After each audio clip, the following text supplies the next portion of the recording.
guys, we finally get to probability. This is on page 159. Okay, what is probability? Probability is, in essence, the mathematics of chance. How sure can we be that a particular event is going to happen?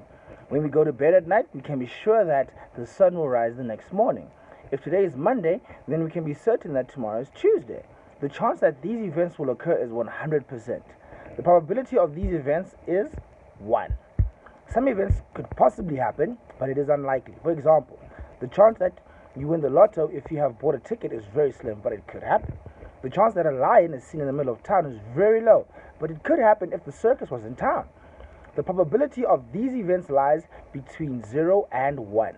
A probability of 1 over 2 means a 50-50 chance of it happening. Then you get some events that will never happen. For example, the chance of throwing a 10 on a normal die is 0%. A die only goes up to 6%. The probability of this is 0. Okay, so chapter 1. The probability of a single event. Probability of a single event is equal to number of ways in which an event can occur over the number of the possible incomes. Alright, let's take a look at an example. Sipo's house has one lounge, one bathroom, one kitchen, and 2 bedrooms. What is the probability that Sipo is in the kitchen? Okay, so here's the formula. Probability is equal to number of ways in which event can occur over number of possible outcomes. Okay, so that is 1 over 5. What is the probability that Sipo is in a bedroom? Okay, so it's 1 over 5 because there are 5 possible incomes. So it's the lounge, the bathroom, the kitchen, and 2 bedrooms. So it's 1, 2, 3, and 5. So that's why it's 5, right? And the question is, what is the probability that Sipo is in the kitchen? So there's only one kitchen, so it's 1 over 5. What is the probability that Sipo is in the bedroom? So the formula is number of ways in which event can occur over number of possible outcomes, which is equal to 2 over 5. Why? Because there are 2 bedrooms. See? Easy. Okay. So I quickly did this activity. So a vending machine at a college has the following items on sale: cool drink, chocolates, crisp, and chewing gum. A survey showed that customers would have the following preferences: crisps 1 over 4, cool drink 1 over 2, chewing gum 1 over 20, chocolate 1 over 5. Okay, so convert all fractions to a percentage. So as you can see there, I took the crisps 25%, cool drink I made it 50%, chewing gum 5%, and I made a chocolate 20%. Okay, which is the most popular item? It is the cool drink. So let me just get back to A. How I calculated the percentages. I just took the denominator and divided it into 100. So 5 goes into 100 20 times, and 1 over 20. So that's why it's 20%. Yes. That's wrong. Yeah, so that's the activity. Alright. So then we're coming to compound events. Alright. So this is when 2 or more occurrences happen independently of each other. Sometimes 2 or more events happen at the same time. Let us take the example of Clive and his colored socks again. This time, Clive is also trying to put on a t-shirt. He has the following items. Okay, so he's got socks: 2 pairs of yellow, 3 pairs of red, 4 pairs of black, 6 pairs of white, 3 of yellow, 6 of red, 4 of white. So the total of the socks is 20, and the total of the t-shirts is 20. Alright. What is the probability of Clive putting on a yellow shirt and yellow socks? We work out each probability separately and multiply them to get the total probability. So P, yellow socks, is 2 over 15. Right? We all agree on that over there. As we can see, there we've got the 2 pairs. So that's 2 over 15. Alright? Yellow shirt, so he's got 3 and it's out of 20. So it's 3 over 20. And then what we do, we multiply them. 2 over 15 times 3 over 20. So your answer would be 6 over 300. So now you want to bring it down and make it like the smallest possible fraction. So it's 1 over 50. So there's a 1 in 50 chance that Clive could put on a yellow shirt and yellow socks. So this is about it, like the lights are out and he can't. So when he sticks his hand in with his eyes closed, this is what would happen. Okay. What is the probability that he will wear black socks and a red shirt? Okay. So black socks, as we can see, 4 over 15. See there? 4 over 15. Red t-shirt, 6 over 20. Okay. So then we say 4 over 15 times 6 over 20, and the answer you get is 2 over 25. Alright, so here's another example. A drawer contains 3 red clips, 4 green clips, and 5 blue clips. One paper clip is taken from the drawer and then replaced. Another paper clip is taken from the drawer. What is the probability? What is the probability that the first paper clip is red and the second paper clip is blue? Because the first paper clip is replaced, the sample space of 12 paper clips does not change from the first event to the second event, right? Because at the end of the day, there are still 12 paper clips in the drawer.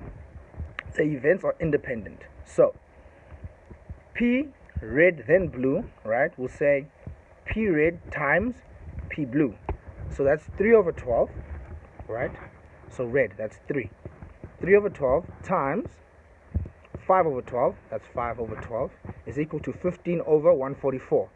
And then when you bring it down, you make it 5 over 48. Because that's 48 is the only number that both 15 and 144 go into. Alright. When 2 or more occurrences happen independently of each other, then we multiply the possibilities. So with a complementary event, you'll see here, we add them. So in a parking lot, there are 20 vehicles. 16 of the vehicles are cars. What is the probability of the first vehicle leaving the parking lot being a car? So P cars equal to 16 over 20, and that is 4 over 5, right? What is the probability of the first vehicle leaving the parking lot not being a car? So we say P not car, right, is equal to 4 over 20, right? And then we say the answer is the answer is 1 over 5. So notice that 4 over 5 and 1 over 5 is equal to 5 over 5, which is 1. So P event and P not event is equal to 1. So the probability of the first vehicle leaving the parking lot not being a car is 1. So it will definitely be a car. So you can even figure it out that way. Okay. Here we are on the second page. Alright. Okay. Either one or the other event happening. Let me just adjust my file. There we go.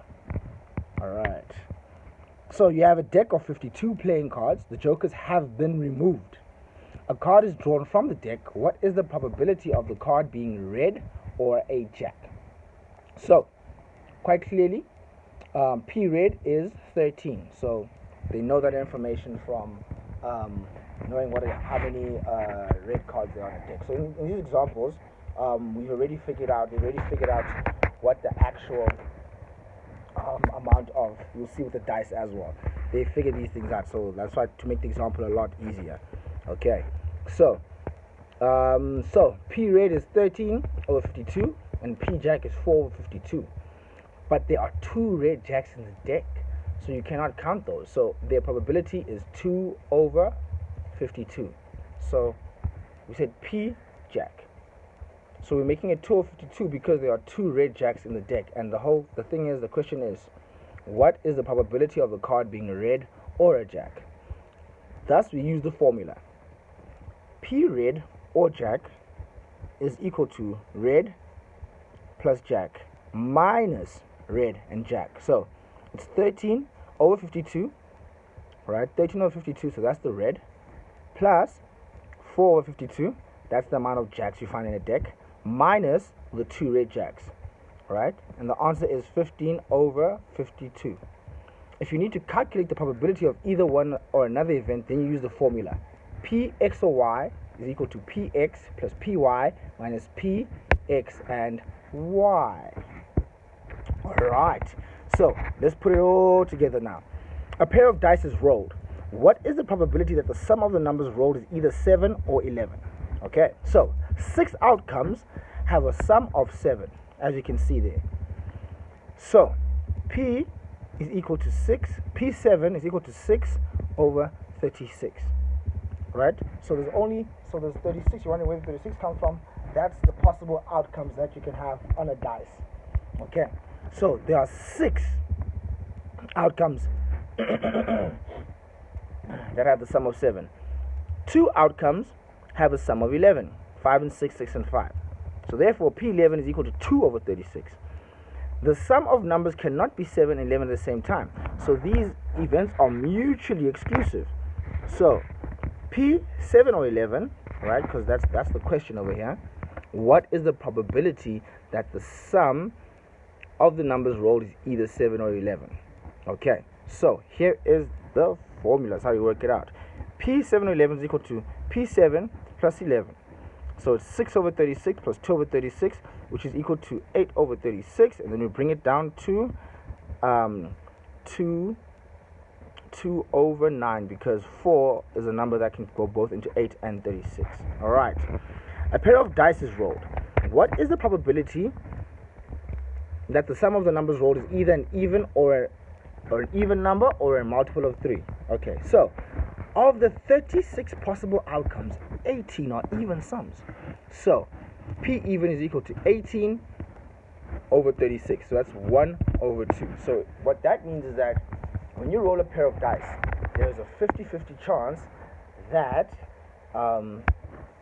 the sum will be an even. So that would be a 4 and a 2, or it will be a 2 and a 2, right? So there's a 50-50 chance. So now sums of 3, 6 and 9, 3, 6, 9 and 12 are multiples of 3.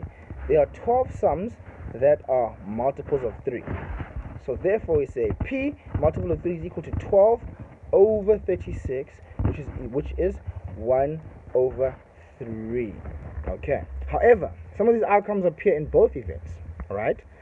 The sums that are even and a multiple of 3 are 6 and 12.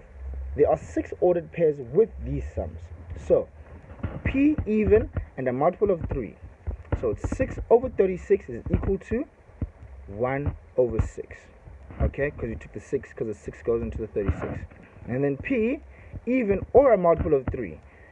So we'll say 18 over 36, which is over here. That's the even number, right? Plus 12 36. These are all the multiples of 3. Minus 6 over 36. This is the ones that are even and a multiple of 3. Is equal to 24 over 6, which is 2 over 3. Okay. So over here we have examples, right, that you can do on your own so you can get the hang of it. And feel free to send me questions if you have any questions.